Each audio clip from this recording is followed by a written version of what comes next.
normes. Et avec Alcon, nous avons fait une réunion avec justement le laser EX500 et le logiciel F4. Et je vais vous rappeler quelques bases fondamentales de la spéricité et autres. Alors qu'est-ce que la spéricité? Elle permet la description de la forme de la cornée, indépendamment de la kératométrie. Et pourquoi fait-on appel à la spéricité? Parce que le cercle que vous voyez ici ne permet pas de décrire la cornée. Ça va être l'ellipse simplement qui la décrit au mieux. Soit l'ellipse dans son petit axe, ce sera une cornée prolate, soit l'ellipse dans son grand axe, ce sera une cornée prolate. Alors, comment calcule-t-on la spéricité? Bien, on le voit ici sur le cercle, l'excentricité sur le cercle ici, elle est égale à 0. Mais plus on va s'éloigner de ce cercle, on va arriver de plus en plus à une excentricité de plus en plus importante, et c'est grâce à ça que bien, le Q sera égal à moins epsilon carré, et qui nous donnera donc la valeur de la spéricité. Quelles sont les conséquences? Et c'est important de savoir si la cornée est oblate ou prolate. Bon, tout a été bien fait, puisque simplement 20% de nos cornées sont oblates et 80% sont prolates. Quand on a des cornées oblates, elles sont beaucoup plus aberrogènes, c'est pour ça qu'on va vers la spéricité, et tu fais justement de l'incidence des rayons périphériques qui focalisent en avant de la rétine. Par contre, quand on a une cornée prolate, elle est beaucoup moins aberrogène, parce que la cornée est plus plate en périphérie. Quels outils permettent de calculer cette spéricité? Bon, le vario, le matacale, je passe rapidement puisqu'on a 6 minutes. Le facteur de forme de la cornée peut être exprimé par différentes formules mathématiques comme E, P ou Q. Je passe également rapidement là-dessus. On sait que la valeur moyenne de la spéricité cornéenne dans la population est de moins 0,26 et on va essayer de jouer avec ça. On se rappelle que lors de ici, on a un aplatissement de la cornée et une augmentation de l'aberration sphérique positive, Guirao et autres l'ont prouvé progressivement, donc l'aplatissement de la cornée. La modulation de la spéricité ou l'augmentation de la spéricité avec le logiciel F4 en particulier, mais d'autres également, vont modifier l'aberration sphérique comme on le voit ici. Si vous avez un Q pré-op de 0,05 pour passer à une spéricité de moins 1, on va diminuer l'aberration sphérique du bas. On va diminuer énormément l'aberration sphérique pour arriver à une aberration de 0 à 2. Donc l'augmentation de la spéricité, elle est intéressante bien sûr parce qu'elle induit de l'aberration sphérique négative et donc elle va améliorer la profondeur de champ comme on le voit sur ce schéma. Mais pourquoi améliorer la profondeur de champ? La profondeur de champ seule est insuffisante, elle est seulement de 0,30 dioptries pour la moyenne. On va essayer de l'augmenter, on a essayé de l'augmenter pas mal, mais des fois elle est trop aberrogène et elle n'est pas suffisante.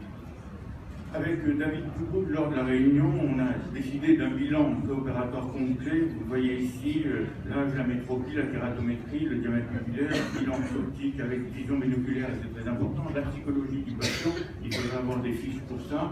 Sa profession, l'OCA, c'est également très important parce qu'il nous permet d'avoir une accommodation résiduelle, l'analyse du fil lacrymal et l'étude de la surface oculaire, la qualité optique. Et les aberrométries, nous en faisons souvent, en particulier quand nous faisons du bilan avec l'œil tracé. Les différents types de presbylasite, eh bien, je rappelle qu'il y a bien sûr des monovisions aménagées où on fait un œil avec un facteur Q. Le blended vision qui a été surtout amené par l'anglais, je ne me souviens plus le nom, et qui va favoriser la vision intermédiaire de côté. Pour ma part, je pratique beaucoup de presbycore bilatéral, c'est-à-dire une vision binoculaire ou un traitement semblable au niveau des deux yeux, où je vais donc utiliser le facteur Q et un traitement réfractif semblable des deux côtés. Pourquoi? Parce que j'estime que préserver la vision binoculaire, c'est quand même mieux qu'une simple monovision, on a quand même deux champs à ce moment-là et plus qu'un seul champ, et c'est une raison donc, pour laquelle je favorise ce traitement. Bien sûr, l'image se forme sur de rétine, meilleure sensibilité au contraste, meilleure vision stéréoscopique, profondeur de champ bilatérale, vision intermédiaire, on ne parle pas, et taux de satisfaction qui est quand même plus élevé, quand ça marche bien, que la monovision. C'est important de parler du schéma de Péchereau, qui est quand même très, très important, parce qu'on parle souvent d'accommodation, myosis, émergence. On parle de myosis, c'est important effectivement, mais on oublie souvent l'accommodation. Pour ma part, quand on améliore la qualité visuelle comme on le fait, on va améliorer donc ces phénomènes également d'accommodation et d'émergence, et on a un feedback, un impact négatif qui va donc diminuer le flux rétinien et qui augmente l'accommodation, et je parle de ça depuis quelques années déjà. Donc l'étude conduite sur 100 patients que nous avions fait, qui montrait en tout cas que nous avions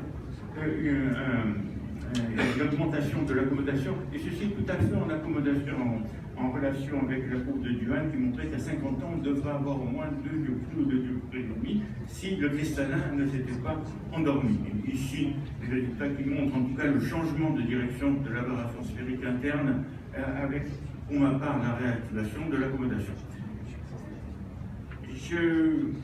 Je passerai rapidement là-dessus. En tout cas, nous avions plus ou moins décidé que le delta Q que nous devions proposer à tout le monde avec ce laser était de moins 0,60, c'est-à-dire augmenter de moins 0,60 la séricité. Donc on était obligé de voir un hémogramme additionnel compensatoire.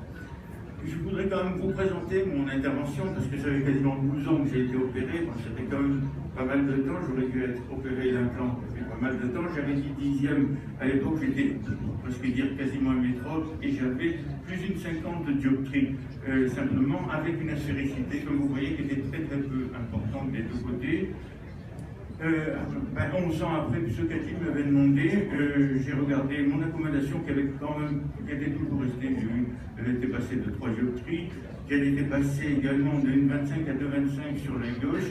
11 ans ou 12 ans après aujourd'hui, on voit surtout des augmentations de la séricité, mais pratiquement pas d'augmentation de la kératométrie, aussi bien sur un œil que sur l'autre. Aujourd'hui, ma réfraction, 12 ans après, je veux dire, elle est de 10e P1,5 100 lunettes, avec quand même une légère diminution, disons, de près d'un œil, et toujours, en tout cas, cette aspéricité qui a augmenté, et l'accommodation qui est quand même restée toujours aussi importante.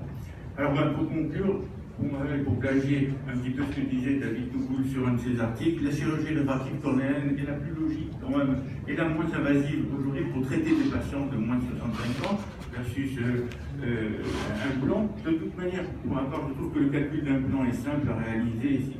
J'ai réalisé quand même pas mal de multifocaux sur la kératotomie radiaire parce que j'en ai fait pas mal à une époque. La sélection du patient est important et parler bien sûr de chirurgie compromis est nécessaire. Il faut donc respecter ce delta différentiel de moins 0,60, la séricité. L'inconvénient, vous verrez, si vous faites ces techniques, c'est une faible localisation bilatérale des transitoires de 3-4 mois. Voilà, l'avantage de ce traitement, encore une fois, je le répète, c'est une vision binoculaire préservée, bonne vision stéréoscopique, vision intermédiaire, longévité du traitement, et quand même, je pense aussi, une meilleure statique vertébrale. Les travaux sont toujours en cours sur la plasticité cérébrale, après l'intégration, où ils sont très longs avec l'administration à faire. Voilà, je vous remercie.